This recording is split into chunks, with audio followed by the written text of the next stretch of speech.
Hello, bonjour, it's Laura here. In this video, we're going to talk about balancing chemical equations. So by the end of the video, you should be able to balance chemical equations for some simple reactions. So the big point about chemical reactions is that atoms cannot be created or destroyed. This is a law of physics. So this is not something that humans have made up. This is something that we've observed, and it's true in the universe. So this is what we work with. This is why we balance equations. So if you look at the equation here, this is hydrogen gas plus oxygen gas, and they're producing water, liquid water. So I've also got a representation in a molecular form here. So these four white balls, those are the two hydrogen gases. So the H2s, and there's two of them. This is the one oxygen gas, so there's two red balls in that oxygen. And then these are the two water molecules. So is this balanced? Well, the way I like to balance things is I tally them up really systematically. That way I know that I'm not going to confuse things. So these four white balls, they're broken up into the four white balls here. Those are the hydrogens. The two here become the two oxygens there.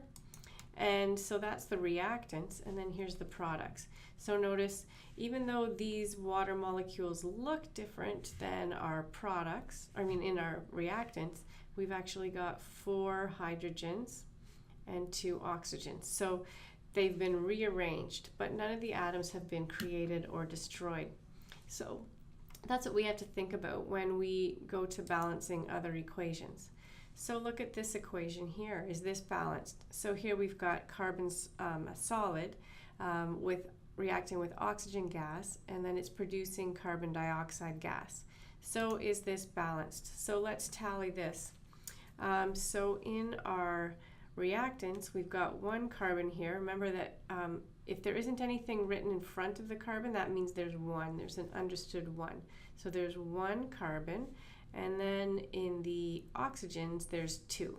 So there's the two oxygen. In the products, there's one and of the carbon, and then in the oxygen, there's two. Okay, so if you look at comparing the reactant and the products, there's one of the carbon and two of the oxygen. So those are both balanced. So let's take another example here. We've got an equation. We've got methane reacting with oxygen gas, producing carbon dioxide and water. So is this balanced? So we'll take a tally again. We're going to list in both the reactants and the products carbon, oxygen, and then hydrogen, so then it makes it really easy to compare. So I've got one carbon there, I've got two oxygen, and then I've got four hydrogen in my reactants. Let's look at the products. I've got one carbon, I've got 1, 2, 3 hydrogens, oxygens, and then two hydrogens. Okay, so the carbons are balanced, but the oxygens are not. We've got 2 and 3 there, and then in the hydrogens we've got 4 and 2. So that is not balanced. All right, so now you can recognize if something is not balanced, and then in the next video I'll show you how to balance an equation.